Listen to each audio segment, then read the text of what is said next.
নমস্কার। Primary TET ইন্টারভিউয়ের প্রস্তুতি কেমন চলছে? আজকের এই বিশেষ আলোচনাটা কিন্তু আপনাদের প্রস্তুতির জন্যই। আমরা এমন কয়েকটা জরুরি বিষয় নিয়ে কথা বলবো, যেগুলো ইন্টারভিউতে সফল হওয়ার জন্য জানাটা খুব দরকার। দেখুন, ইন্টারভিউতে বসার আগে আমাদের সবার মনেই একটা চিন্তা ঘুরপাক খায়, তাই না? যে শুধু পড়ানো নিয়ে প্রশ্ন আসবে নাকি স্কুলে প্রশাসনিক কাজ নিয়েও কিছু ধরবে। আর সত্যি বলতে কি, প্রায়ই দেখা যায় ক্লাসরুমের বাইরের এই ম্যানেজমেন্টের প্রশ্নগুলোই অনেককে বিপদে ফেলে দেয়। তো চলুন আজ এই সব দ্বিধা দূর করে ফেলি। আজকের আলোচনায় আমরা স্কুলের কিছু খুব গুরুত্বপূর্ণ প্রশাসনিক আর আর্থিক টার্ম একেবারে সহজ করে বুঝে নেব। আমরা কথা বলবো ক্যাশবুক, ইস্যু আর stationery register, accountancy, contingency fund আর সাস্টেনেবল ডেভেলপমেন্ট গোলস বা এসডিজি নিয়ে। আচ্ছা, তাহলে শুরু করা যাক। প্রথমে আমরা কথা বলবো স্কুলের কিছু জরুরি রেজিস্টার নিয়ে। এগুলোকে জানেন তো, স্কুলের নার্ভ সিস্টেম বলা যেতে পারে। একটা স্কুলকে ঠিকঠাকভাবে চালাতে যা যা লাগে তার সবকিছু লিখিত প্রমাণ থাকে এই রেজিস্টারগুলোতে। সবার আগে আসি ক্যাশবুকের কথায়। তো এই ক্যাশবুক জিনিসটা আসলে কি? একদম সহজ করে বললে এটা হলো স্কুলের টাকা পয়সার একটা ডেইলি ডায়েরি। মানে স্কুলে কত টাকা ঢুকছে আর কত টাকা বেরোচ্ছে তার পাই পয়সার হিসেব এখানে তারিখ ধরে লেখা থাকে। আমরা বাড়িতে যেমন একটা মাসের খরচের হিসেব রাখি, ঠিক সেরকমই একটা ব্যাপার।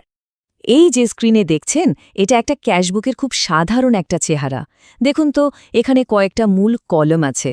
প্রথমে তারিখ, তারপর বিবরণের কলম, মানে কি কারণে লেনদেনটা হলো সেটা লেখার জায়গা। এরপর দেখুন ক্রেডিট বা জমা, মানে যে টাকাটা স্কুলে এলো। তার পাশে আছে ডেবিট বা খরচ, যা স্কুল থেকে খরচ হলো। আর একদম শেষে থাকে ব্যালেন্স, মানে জমা খরচের পর কত টাকা হাতে রইল। ব্যাস, এইভাবেই কিন্তু প্রত্যেকটা আর্থিক কাজের একটা পরিষ্কার হিসেব রাখা হয়। আচ্ছা, এবার আসা যাক ইস্যু রেজিস্টারে। নামটা শুনে বোঝা যাচ্ছে কোনো কিছু ইস্যু করার হিসেব এখানে থাকে। মানে স্কুলের কোনো জিনিস, ধরুন খেলার সরঞ্জাম, লাইব্রেরির বই, এগুলো যখন ছাত্রছাত্রী বা শিক্ষকদের দেওয়া হয় তখন তার একটা রেকর্ড রাখতে হয়। একটা উদাহরণ দিই, ধরুন স্কুলের ফুটবলগুলো সব খারাপ হয়ে গেছে। এখন নতুন তো কিনতেই হবে, কিন্তু তার আগে ইস্যু রেজিস্টারটা একবার দেখতে হবে। কবে পুরনো বলগুলো দেওয়া হয়েছিল, সেগুলোর অবস্থা কি। এই রেজিস্টারটাই কিন্তু বলে দেবে যে নতুন জিনিস কেনার দরকার সত্যি আছে কিনা। ইস্যু রেজিস্টারের মতোই আরেকটা জরুরি খাতা হলো স্টেশনারি রেজিস্টার। এটার কাজ আরও সহজ।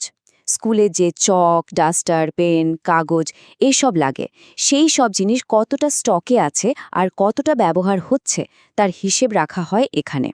ফলে কোন জিনিসটা ফুরিয়ে আসছে বা কখন আবার অর্ডার দিতে হবে সেটা চট করে বোঝা যায়। তো আমরা রোজকার হিসেবের খাতাগুলো তো দেখলাম, চলুন এবার একটু বড় ক্যানভাসে ব্যাপারটা দেখি। মানে স্কুলের পুরো আর্থিক ম্যানেজমেন্টের দিকে নজর দিই। এখানে কিন্তু শুধু প্রতিদিনের হিসাব নয়, এর সাথে জড়িয়ে আছে স্বচ্ছতা আর পুরো সিস্টেমটা ঠিকঠাক চালানোর বিষয়টাও। এখানে অনেকের মনে একটা প্রশ্ন আসতে পারে যে ক্যাশবুক আর অ্যাকাউন্টেন্সি, এই দুটোর মধ্যে আসল তফাৎটা কোথায়? দেখুন, ক্যাশবুক হলো রোজকার লেনদেনের একটা রেকর্ড মাত্র, আর অ্যাকাউন্টেন্সি হলো সেই সব ডেটা বা তথ্যকে বিশ্লেষণ করে স্কুলের মোট আর্থিক অবস্থাটা বোঝা। মানে ক্যাশবুক যদি হয় ডেটা এন্ট্রি, তাহলে অ্যাকাউন্টেন্সি হলো সেই ডেটার পোস্টমর্টম বা অ্যানালিসিস। স্কুলের আর্থিক ব্যবস্থাপনার আরেকটা খুব জরুরি জিনিস হলো কন্টিনজেন্সি ফান্ড। এটা আসলে একটা আপৎকালীন তহবিল। মানে ধরুন হঠাৎ করে স্কুলে একটা বড়সড় কিছু ভেঙে গেল বা এমন কোনো খরচ এসে পড়ল যা আগে থেকে ভাবা হয়নি, তখন কি হবে? এই রকম জরুরি অবস্থার জন্য যে টাকাটা আলাদা করে সরিয়ে রাখা হয় সেটাই হলো কন্টিনজেন্সি ফান্ড। তো স্কুলের টাকা পয়সার হিসাব তো হলো, কিন্তু একজন শিক্ষকের ভাবনা কিন্তু শুধু এর মধ্যে আটকে থাকলে চলবে না, তাই না? তার দৃষ্টি আরও অনেক বড় হওয়া উচিত। চলুন এবার আমরা সেই বড় প্রেক্ষাপটটা নিয়ে কথা বলি, মানে সাস্টেইনেবল ডেভেলপমেন্ট গোলস বা এসডিজি, আর দেখব শিক্ষার সাথে এর কানেকশনটা ঠিক কোথায়। স্ক্রিনে যে একটা সংখ্যা দেখছেন -4, এটা কিন্তু খুব খুব গুরুত্বপূর্ণ একটা সংখ্যা। রাষ্ট্রসংঘ যে সাস্টেইনেবল ডেভেলপমেন্ট গোলস ঠিক করেছে, তার মধ্যে এই 4 নম্বর লক্ষ্যটাই হল সরাসরি শিক্ষা সংক্রান্ত। তো এসডিজি 4 আসলে কি বলছে? এর মূল লক্ষ্যটা হল সকলের জন্য অন্তর্ভুক্তিমূলক ও সমান সুযোগের গুণগত শিক্ষা নিশ্চিত করা এবং জীবনভর শেখার সুযোগ তৈরি করা। মানেটা খুব পরিষ্কার, এমন একটা শিক্ষা ব্যবস্থা বানানো যেখানে ছেলে মেয়ে ধর্ম বর্ণ বা গরিব বড়লোক এই সব কিছুর ঊর্ধ্বে উঠে সবাই যেন সমানভাবে কোয়ালিটি এডুকেশন পায়। আর প্রাইমারি স্কুলের জন্য SDG 4 এর কয়েকটা নির্দিষ্ট টার্গেট আছে, যেমন প্রত্যেকটা বাচ্চার জন্য বিনামূল্যে ভালো মানের প্রাথমিক শিক্ষা দেওয়া, স্কুলে একটা নিরাপদ আর সবার জন্য ভালো পরিবেশ তৈরি করা, আর অবশ্যই যোগ্য শিক্ষকের সংখ্যা দাঁড়ানো। একজন শিক্ষক হিসেবে এই লক্ষ্যগুলো কিন্তু আমাদের সবার জেনে রাখা উচিত। তাহলে আমাদের এতক্ষণের আলোচনা থেকে একটা জিনিস নিশ্চয়ই পরিষ্কার হয়ে গেছে, তাই না? যে একজন শিক্ষকের কাজ শুধু ক্লাসে পড়ানোতেই শেষ হয়ে যায় না, তিনি কিন্তু একজন প্রশাসকও বটে। একটা কথা আছে, আর কথাটা ভীষণ সত্যি, যে একজন শিক্ষক শুধু পড়ান না, তিনি একটা স্কুল তৈরি করেন। মানে তার কাজের মধ্যে দিয়ে শুধু ছাত্রছাত্রীদের ভবিষ্যৎ নয়, পুরো স্কুলের পরিবেশটাই কিন্তু একটু একটু করে গড়ে ওঠে। সুতরাং আমরা যে এই ক্যাশবুক, রেজিস্টার বা বিভিন্ন ফান্ড নিয়ে কথা বললাম, এগুলোকে শুধু কিছু শুকনো নিয়মকানুন ভাবলে কিন্তু ভুল হবে। এগুলো আসলে এক একটা টুলস বা যন্ত্র, যা দিয়ে স্কুলের স্বচ্ছতা আনা যায়, ঠিকঠাক ম্যানেজমেন্ট করা যায়, আর সবচেয়ে বড় কথা, ছাত্রছাত্রীদের জন্য একটা দারুণ শেখার পরিবেশ তৈরি করা যায়। ওই যে ফুটবলের উদাহরণটা দিয়েছিলাম, মনে আছে? ইস্যু রেজিস্টার বলে দিল বল দরকার, আর নতুন বল কেনার পর তার হিসেবটা ক্যাশবুকে উঠে গেল। দেখুন পুরো সিস্টেমটা কিভাবে একসাথে কাজ করছে। এটাই তো স্বচ্ছতা, এটাই তো ভালো ম্যানেজমেন্ট।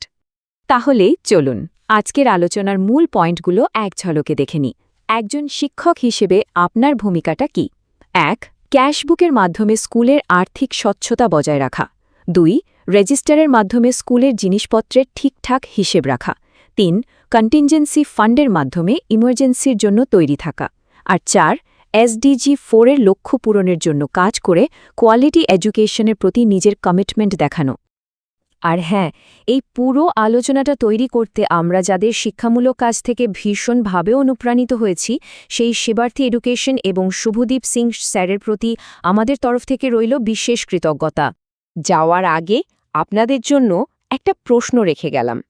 একজন আদর্শ শিক্ষক হিসাবে ক্লাসে পড়ানোর বাইরে আপনার ৩টে সবচেয়ে গুরুত্বপূর্ণ দায়িত্ব কী হবে বলে মনে হয়? উত্তরটা একটু ভাববেন। এই প্রশ্নটা কিন্তু একজন শিক্ষক হিসাবে নিজের আসল ভূমিকাটা কতটা গভীর তা বুঝতে খুব সাহায্য করবে।